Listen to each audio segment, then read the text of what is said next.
여러분 우리가 이제 누구와 대화를 하거나 할 때 특히 자녀들을 나무라거나 꾸중할 때 주로 어떻게 말을 시작합니까?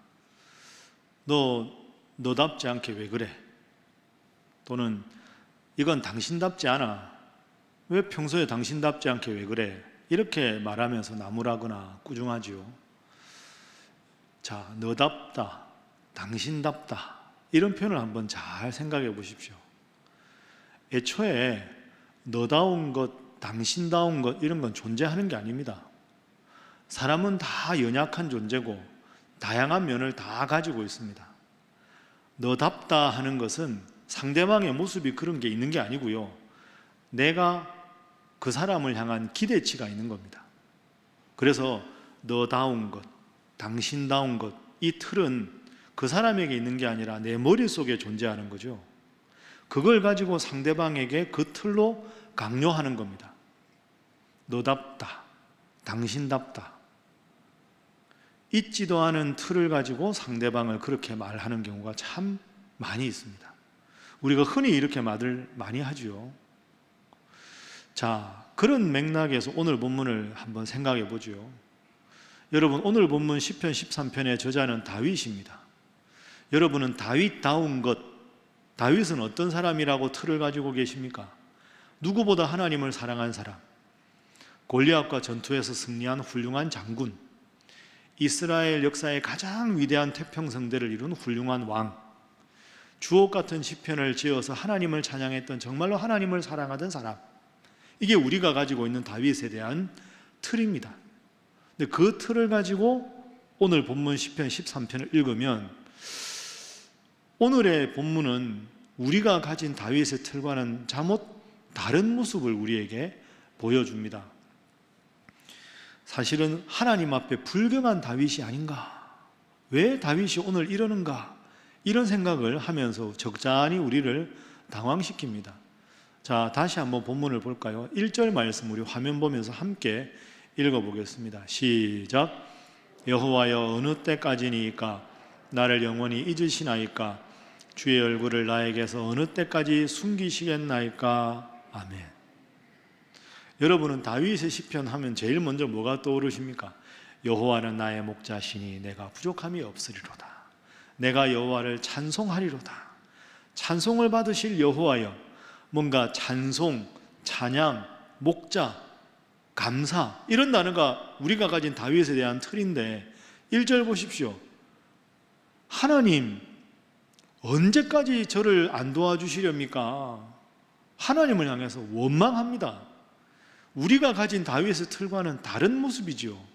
1절만 그렇지 않습니다. 2절도 보십시오. 내 영혼이 지금 번민하고 마음에 근심하고 있습니다. 왜 내 기도를 안 들어주십니까? 하나님께 대해서 찬양하는 다윗이 아니고요, 원망하는 다윗입니다. 그러시면 내가 사망의 잠을 잘까 두렵습니다. 사망의 잠을 잔다 하는 것은 내가 너무 고통이 심해서 하나님이 내 기도를 안 들어주셔서 죽을지도 모르겠습니다, 이런 육체적인 죽음을 뜻하기도 하지만 영적인 죽음을 뜻하기도 합니다. 이렇게까지 하나님 내 기도를 안 들어주시면 내가 영적으로 이제 하나님을 등져서 영적으로 죽어버리는 그런 존재가 될까 두렵습니다. 4절도 보시죠. 두렵습니다. 내 원수가 내가 다윗을 이겼다 이렇게 말을 할 것 같고, 내가 너무너무 흔들리는 모습을 보고 내 대적이 기뻐할 것 같습니다. 이렇게 하나님을 원망하고 있습니다. 여러분 어떻습니까? 평소에 다윗 모습이 아니지요. 이 1절부터 4절에 나타난 다윗의 고통을 느끼십니까? 지금 다윗은 겨우겨우 하나님 앞에서 신앙을 지켜나가고 있습니다. 너무너무 힘들어서 이러다가는 그 믿음 좋은 다윗도 하나님을 배반해버리지 않을까 하는 불안함이 우리 마음에 들 정도로 다윗이 힘들어합니다. 왜 그럴까요? 오늘 본문 시편 13편의 배경이 뭘까요? 그 배경을 학자들은 이렇게 추정합니다. 여러분, 다윗이 골리앗과 전투에서 이기고 이스라엘의 가장 인기 있는 사람이 됩니다. 그렇게 모든 백성들이 다윗을 너무너무 좋아하니까 그것에 대해서 마음에 앙심을 품고 원망하는 사람이 있습니까? 누굽니까? 사울 왕입니다. 내가 왕인데 다윗이 더 인기가 많아? 그러고는 다윗을 향해서 원망하고 시기하는 마음이 생깁니다. 그래서 사울 왕이 최정의 군사들을 이끌고 이 다윗을 죽이려고 쫓아갑니다. 다윗 입장에서 억울하죠. 자기가 잘못한 게 하나도 없는데, 나라를 죽을 위기에서 구한 것밖에 없는데 사울 왕이 자기를 죽이려고 쫓아오는 겁니다. 할 수 없이 도망을 가지요. 이러다가 말겠지. 한 주가 지나고 한 달이 지나고 1년이 지나고 2년이 지났는데도 계속 사울 왕이 자기를 죽이려고 쫓아오는 겁니다. 아무리 다윗이 생각해도 자기가 잘못한 게 없는데 너무너무 억울한데 이 고통이 너무 오래 계속되는 거죠. 10년이 넘게 지속됩니다. 죽을 힘을 다해서 도망만 다닙니다. 다윗이 참다 억울해서 시편 13편을 쓰는 겁니다. 그래서 이 시편 13편에 1절부터 4절에 제일 반복해서 많이 나오는 표현이 하나 있습니다. 1절의 앞부분에 나온 표현이죠. 여러분 다 아실 겁니다. 여호와여 어느 때까지니까? 아나 여호와 How long? Oh Lord, 주님 언제까지 기다려야 됩니까? 언제까지 제가 도망 다녀야 됩니까? 제가 뭘 잘못했습니까 도대체? 왜 하나님은 제 기도에 응답을 안 해주십니까? 죽을 지경입니다. 뭐 하십니까 하나님? 이게 다윗의 지금 마음입니다. 왜 제 기도를 안 들어주십니까? 이렇게까지 모질고 힘든 고통을 언제까지 견뎌야 합니까? 다윗이 힘들어하는 겁니다. 여러분도 이럴 때 있으시죠? 열심히 기도하는데 하나님이 안 들어주셔서 참고 기도하는데 그래도 안 들어주시고, 좀만 더 기도하면 하나님 들어주시겠지 하고 조금 더 그렇게 이를 악물고 기도하는데 하나님이 안 들어주시면 하나님 언제까지 이러시렵니까? 언제까지 저를 좀 안 도와주시고 이렇게 저를 힘들게 내버려 두실 겁니까? 딱 다윗 마음 같을 때가 있습니다. 저는 오늘 이 부끄러운 고백인데요, 설교 준비하다가 위로를 받았습니다. 저도 이럴 때 있거든요. 하나님 이제는 좀 이렇게 해주시면, 이 마음이 들 때가 있는데 다윗 모습 보면서 이 천하의 다윗도 이런 모습이 있었구나 하고 역설적으로 위로를 받고 저의 부끄러운 모습에 대해서 그래도 조금 마음이 덜 힘들어지는 그런 모습을 가졌습니다. 그런데 여러분, 다윗이 하나님을 원망하지만 다윗에게 배울 점이 있습니다. 두 가지를 꼭 배워야 합니다. 그게 뭘까요? 다윗에게 배워야 할 훌륭한 점 두 가지. 첫 번째는 그래도 다윗이 하나님과 참 가까운 사이였다는 겁니다. 그렇죠? 여러분 마음이 너무 답답하고 억울하고 너무너무 힘들 때 누구를 찾습니까? 제일 가까운 사람 찾습니다. 다른 사람 몰라도 저 사람은 내 마음을 알아줄 것이다. 가족이든 배우자든 제일 친한 친구를 찾지 않습니까? 다윗에게 그 대상이 누구였습니까? 하나님이었습니다. 그러니까 원망을 하나님께 하고 있지만 그만큼 하나님은 다윗과 가까운 사이였다는 겁니다. 그 점에서 여전히 원망하는 다윗은 하나님을 사랑하는 사람이었다. 이게 우리가 다윗에게 배워야 될 첫 번째 점입니다. 두 번째로 다윗에게 배워야 할 점이 있습니다. 그것은 이 다윗이 그래도 하소연을 하나님 앞에 하고 있다는 거죠. 그게 너무너무 훌륭한 점입니다. 흔히 우리가 하는 실수는 힘들면 사람한테 하소연합니다. 너무 답답하면. 그런데 여러분, 이 세상에 완벽한 사람은 없습니다. 저 사람은 평생 내 마음을 알아줄 것 같은데요, 그런 사람은 세상에 존재하지 않습니다. 왜? 사람은 다 연약한 죄인에 불과하거든요. 여러분이나 저나 그런 경험 있잖아요. 저 사람을 철석같이 믿고 내 속 이야기를 다 했는데 나도 모르는 사이에 그게 자꾸 와전이 돼서 부메랑이 돼서 결국은 내가 믿었던 그 사람 때문에 배신감을 느끼고 상처받은 느낌 분명히 있으실 겁니다. 저 사람이 저렇게 말할지 몰랐다. 저 사람이 저렇게 내 뒤통수를 칠지는 몰랐다. 그런 마음 들지 않습니까? 그런데 다윗은 그 대상이 사람이 아니야 하나님이었다 하는 거죠. 그런 의미에서 다윗은 하나님께 원망하고 있지만 여전히 하나님과 제일 가까운 존재입니다. 하나님께 자기의 마음을 다 풀어놓았다는 게 다윗의 훌륭한 점입니다. 여러분도 이렇게 하셔야 합니다. 너무너무 힘들면 사람 찾지 마십시오. 하나님께 다 풀어놓으십시오. 여러분 마음이 시원해질 때까지 다 말씀하셔도 됩니다. 꼭 기억할 게 한 가지 있는데요, 다 풀어놓고 나서 하나님께 등만 돌리지 마십시오. 하나님 내 기도 안 들어주시니까 저도 이제 하나님 버리겠습니다, 그걸로 끝내지 마십시오. 오늘 본문은 4절에서 끝나지 않습니다. 5절과 6절로 이어집니다. 다 마음을 풀어놓고는 그래도 마음 한켠을 하나님을 향해서 열어놓으십시오. 하나님이 내 원망에 대해서 어떻게 말씀하시는가, 그것을 열어드리고 그걸 들을 수 있는 귀를 가진 것은 하나님 믿는 사람, 그 마음까지 닫아버리는 사람은 하나님을 믿지 않는 사람, 바로 그것이 경계선입니다. 여러분 요즘 흔히 멘토 이런 말 많이 씁니다. 그죠? 멘토, TV에서 많이 보셨죠? 멘토가 무슨 뜻일까요? 멘토라는 단어는 사전을 찾아보면 현명하고 신뢰할 수 있는, 내가 상담할 수 있는 상대, 이런 뜻입니다.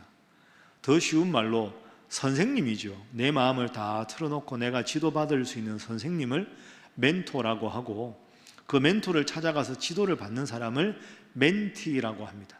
근데 이 멘토와 멘티라는 단어는 옛날부터 있던 단어인데 수도원에서 주로 쓰던 단어입니다. 그래서 수도원에서 평생 기도하고 노동을 열심히 해서 그 길잡이가 될 만한, 초보 수도사들에게 길잡이가 될 만한 노련한 수도사들을 멘토라고 하고, 이제 갓 수도원에 들어와서 평생 하나님 섬기고 노동하며 살겠습니다 하는 초보 수도사들을 멘티라고 합니다. 그러니까 멘토는 스승, 멘티는 학생이죠. 그래서 이 멘티를 멘토가 잘 도와주는 과정을 멘토링 이렇게 부릅니다. 그런데 수도사들이 이 멘토링을 할 때 초보 수도사가 들어오면 이 노련한 멘토 수도사와 꼭 일주일에 정기적으로 만남을 갖습니다. 그 만남을 갖는 장소가 작은 수도원의 골방입니다. 골방에 둘이만 딱 들어가서 은밀한 이제 기도 훈련, 수도 훈련을 멘토가 시키는 거죠. 그럴 때 늘 하는 방법이 이렇습니다. 멘토가 멘티에게 이렇게 말합니다. 자, 이제 나와 그대 두 사람만 여기 있으니 그대가 한번 하나님께 기도를 드려보세요. 그럼 이제 멘티가 눈을 감고 기도하지 않겠습니까? 우주 만물을 창조하시고 역사를 주관하시는 하나님, 이렇게 기도하면 멘토가 그 기도를 끊습니다. 잠깐만, 그 기도는 다른 사람들 많은 데서 대표로 할 때 기도고, 그런 기도 말고 지금은 그대와 나 둘밖에 없으니까 그냥 하나님 앞에 은밀한 속마음을 드러내는 기도를 하세요. 다시 지도합니다. 그럼 멘티가 어떻게 하라는 말인가 싶어서 기도를 바꿉니다. 알파와 오메가가 되시고 나를 구원하시는 하나님. 잠깐만, 그렇게 하지 말라니까. 그 기도는 성도들하고 함께 있을 때 하고, 지금은 친구 같은 하나님 앞에 은밀하게 기도하라니까. 그 멘티가 그 말을 못 알아듣습니다. 어떻게 하라는 건가? 그 멘티가 제가 한번 시범을 보일 테니까 잘 들어보세요. 그 멘토가 이렇게 기도합니다. 하나님, 제가 어저께 하나님한테 기도하지 않았습니까? 허리 아프다고. 수도원에서 노동해야 되는데 허리가 너무 아파서 자고 나면 좀 낫게 해달라 그랬는데 왜 제 허리가 아직 아픕니까? 저 혼자 게으름 피울 수도 없는데 빨리 좀 낫게 해주시죠. 힘들어 죽겠는데 하나님, 이렇게 기도하라 하는 겁니다.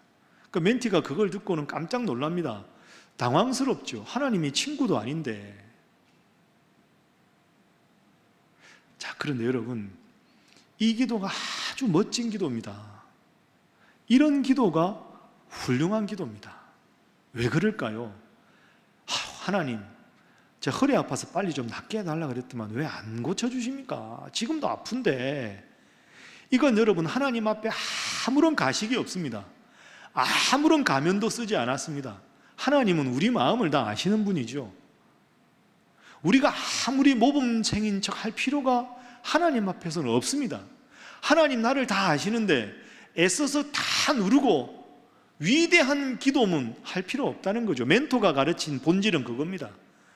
있는 모습 그대로 속이지 말고 그냥 지금 상태 그대로 친구에게 말하듯이 하나님 앞에 말해도 아무 문제가 없습니다. 이런 뜻입니다.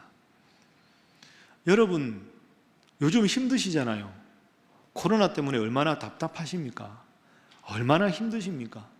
특히 이렇게 직장 생활 하시는 분도 그렇지만 우리 성도들 중에서 가게 하시는 분들 얼마나 힘드신지 모릅니다.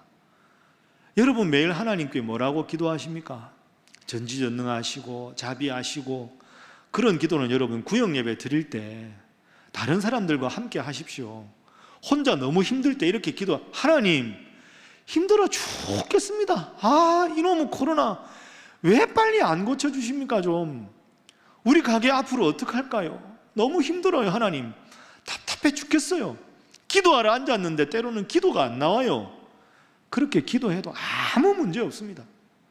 심지어 하나님께 원망해도 좋습니다. 눈물도 말랐습니다. 하나님 그렇게 기도해도 됩니다. 여러분 오해하지 마십시오. 원망할 게 없는데 뭘 원망해볼까 애써서 찾으라는 게 아니고요. 답답한 마음이면 그 답답한 마음 그대로 하나님 앞에 다 하소연하고 다 풀어낸다고 해서 하나님이 야, 너 그럴 줄 몰랐다, 그런 하나님이 아니라는 거죠. 그렇게 하나님을 사랑했던 다윗도 하나님 언제까지 참아야 합니까? 언제까지 기다려야 합니까? 그 하나님을 사랑하던 다윗도 그렇게 기도해도 하나님 나무라지 않으셨다 하는 겁니다. 말씀드렸죠. 중요한 것 한 가지만 기억하십시오. 여러분 마음에 답답한 것 그냥 친구에게 말하듯이 다 하나님 앞에 하나하나 말씀하십시오. 언제까지? 답답한 게 다 풀릴 때까지. 그래서 답답한 마음이 다 풀리고 나면 이상 끝입니다. 하나님 그거 안 됩니다. 그러지 마시고 하나님 죄송합니다. 제가 이것밖에 안 됩니다. 이제 제 마음이 좀 편안해졌습니다. 이제는 하나님 말씀을 좀 듣고 싶습니다. 하나님 저에게 말씀을 좀 해주십시오 하고 하나님을 향해서 마음의 문을 열어놓는 겁니다. 당장 말씀 안 하시면 열어놓고 사는 겁니다. 그럼 문득 걷다가 하나님께서 깨달음도 주시고 새벽에 말씀을 듣다가도 지혜를 주시고 그 말씀에 순종하면 되는 겁니다. 중요한 건 뭡니까? 한번 따라해 보겠습니다. 있는 모습 그대로. 다시 합니다. 있는 모습 그대로. 있는 모습 그대로 하나님 앞에 나가도 하나님은 여전히 나를 사랑하신다 하는 겁니다. 자, 우리 옆에 분들과 인사 한번 하겠습니다. 있는 모습 그대로 기도하셔도 좋습니다. 한 번 더 할까요? 사랑의 하나님이 꼭 응답하실 것입니다. 그렇습니다. 그게 오늘 본문의 1절부터 4절의 다윗의 모습입니다. 자, 이제 다시 본문으로 돌아갑니다. 이렇게 막 하나님께 위태로울 정도로 원망했던 다윗의 어조가 5절과 6절에서 완전히 바뀝니다. 자, 5절, 6절 우리 화면 보면서 한 배 한번 읽어보겠습니다. 시작. 나는 오직 주의 사랑을 의지하였사오니 나의 마음은 주의 구원을 기뻐하리이다. 내가 여호와를 찬송하리니 이는 주께서 내게 은덕을 베푸심이로다. 아멘. 여러분 이상하지요? 5절, 6절 이상하지 않습니까? 하나님을 향해서 등 돌릴 것 같이 막 원망하던 다윗이 갑자기 하나님 제가 기뻐하겠습니다. 6절에 하나님 제가 하나님을 찬송하겠습니다. 갑자기 바뀝니다. 어떻게 이럴 수가 있습니까? 짧은 시편 한 편에서 어떻게 다윗이 이렇게 태도가 바뀔까요? 너무 힘들어서 다윗이 조금 이렇게 정신분열이 왔나? 정서불안인가? 어떻게 이럴 수 있을까 하는 생각이 듭니다. 그러면서 슬며시 이런 생각도 들죠. 부럽다. 나도 이렇게 여전히 하나님께 찬양할 수 있으면 좋겠다. 그럼 우리가 이 질문을 마지막으로 해결해야 됩니다. 어떻게 다윗이 이럴 수 있었을까요? 그렇게 4절까지 원망하다가 등 돌릴 것 같이 어려워하다가 위태위태하다가 본래 우리가 아는 다윗으로 돌아왔지 않습니까? 우리도 그렇게 되려면 비결이 뭘까요? 그 비결이 있습니다. 극적인 반전의 계기, 그것은 바로 나의 하나님이라고 다윗이 부르는 겁니다. 한번 따라해 보시죠. 나의 하나님, 나의 하나님. 자, 나의 하나님이라는 표현이 3절에 나옵니다. 자, 3절 말씀 화면 보면 함께 읽습니다. 시작. 여호와 내 하나님이여 나를 생각하사 응답하시고 나의 눈을 밝히소서. 두렵건대 내가 사망의 잠을 잘까 하오며. 아멘. 따라합니다. 여호와 내 하나님이여, 내 하나님이여, 나의 하나님. 나의 이 표현이 참 중요합니다. 여러분, 3절은 여전히 다윗이 하나님을 향해서 원망하고 있습니다. 막 안 도와주시냐고 원망하면서 다윗이 자기도 모르게 여호와 나의 하나님이여 하고 부릅니다. 그러면서 다윗의 고백이 바뀌게 되는 계기가 됩니다. 하나님을 향해서 기뻐하고 찬송하겠다는 계기가 나의 하나님이라는 고백이 있습니다. 지금도 막 원망하지만 나의 하나님, 그렇지 나의 하나님, 그렇지 나의 하나님. 내가 지금까지 이렇게 힘들고 어려웠는데 돌아보니까, 과거를 돌아보니까 그렇게 원망하던 순간들이 많았는데 다시 돌아보니까 하나님은 나를 지켜주셨더라. 이걸 원망하는 그 순간에도 다윗이 깨달은 겁니다. 그래, 내가 과거에도 숱하게 하나님께 원망했는데 그 과거의 삶이 조금 지나보면 그 순간에도 하나님 함께 하셨고, 그 순간에도 함께 하셨고, 그 순간에도 함께 하셨더라. 왜? 나의 하나님이시니까. 여전히 하나님은 나를 그 원망의 순간에도 지키셨더라. 그걸 지금 다윗이 원망하면서도 떠올리는 겁니다. 그래서 5절에 다윗이 이렇게 고백합니다. 자, 5절 말씀 다시 한번 화면으로 보십시오. 나는 오직 주의 사랑을 의지하였습니다. 의지하였다가 과거형이거든요. 과거에 원망하면서도 의지했더니 하나님 나를 도와주셨더라. 저를 한번 따라해 보겠습니다. 돌아보니 발자국마다 은총이었습니다. 이게 다윗의 고백입니다. 막 원망하면서도 그렇지 내 하나님이었지. 그래, 원망하고 있는 이 순간에도 이 순간 지나면 또 하나님 나를 도와주셨다고 내가 고백할 수 있을 거야. 돌아보니 발자국마다 하나님의 은총이었다. 이게 5절의 고백입니다. 그래서 저는 5절을 묵상하다가 5절을 이렇게 읽어보았습니다. 오직 주의 사랑을 제가 지금까지 의지하였습니다. 5절 후반부는 화면에 보시는 대로 나의 마음은 주의 구원을 기뻐하겠습니다. 저 기뻐하겠습니다는 미완료입니다. 계속 기뻐하겠다는 겁니다. 여러분, 과거에 의지했는데 앞으로 주님께 기뻐하겠다고 고백한 그 중간에 생략된 게 뭘까요? 바로 이겁니다. 그때마다 하나님은 저를 도와주셨습니다. 과거에 힘들고 어려웠던 그 순간에 돌아보니 그때마다 하나님이 저를 도와주셨습니다. 원망하는 이 원망의 한복판에도 나의 하나님은 나와 함께 하셨습니다. 그래서 저는 앞으로도 힘들지만 하나님 그 기뻐하며 살아가겠습니다. 이 고백을 하는 거죠. 자, 정리를 한번 해볼까요? 정리하면 하나님은 과거에 대해서 다윗과 함께 하셨습니다. 그래서 과거의 사랑을 하나님 앞에서 기억하는 겁니다. 과거의 사랑을 기억하고 현재 하나님께 그 신뢰를 고백하는 거죠. 그래서 그 미래의 기쁨에 대해서 선취적으로 감사하는 겁니다. 자, 표로 정리한 내용을 한번 볼까요?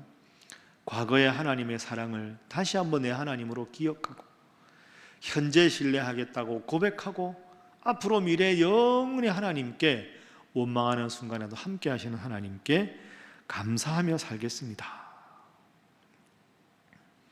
사랑하는 우리 신일의 성도 여러분, 얼마나 요즘에 많이 답답하십니까?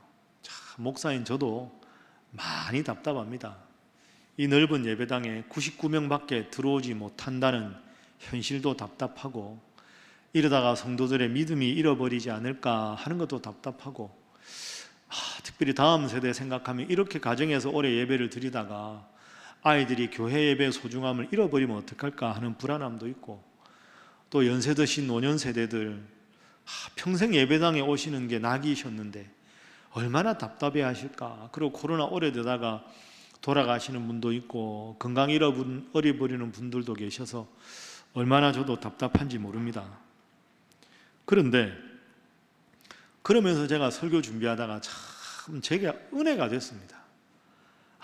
이렇게 답답한 마음을 하나님께 토로해도 내 하나님은 나와 함께 하시는구나 하는 이 다윗의 고백 때문입니다.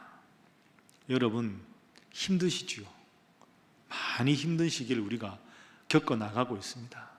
그래도 3절 기억하십시오. 오늘 본문은 이 구절만 꼭 기억하십시오. 한번 따라해 볼까요? 그래도 나의 하나님. 다시 합니다. 그래도 나의 하나님. 다시요. 그래도 나의 하나님. 그렇습니다. 원망하고 막 답답한데 그래도 나의 하나님, 그래도 나의 하나님, 이렇게 우리가 그 하나님을 향해서 마음의 문을 닫지 않고 내 하나님이 지금까지 내 인생을 인도하셨으니 앞길도 인도하실 것이다, 그 마음을 가지면 5절과 6절의 다윗처럼 우리도 은혜의 고백으로 하나님께서 바꾸어 주실 줄로 믿습니다. 오늘도 제가 이 설교하러 올라오면서 이 자리에서 그 곡을 불렀습니다. 내가 연약할수록 더욱 귀히 여기사 높은 보좌 위에서 낮은 나를 보시네. 여러분 얼마나 멋진 곡입니까? 내가 믿음 있고 강하기 때문에 하나님이 나를 귀히 여기시는 게 아니라 내가 더 연약하고 더 답답해하고 더 하나님께 멀어지는 것 같은 그 순간을 보면서도 내 하나님은 나를 여전히 귀하게 여기시고 높은 보좌 위에서 낮은 나를 보신다. 얼마나 위로가 되고 힘이 되는 찬송가인지 모릅니다.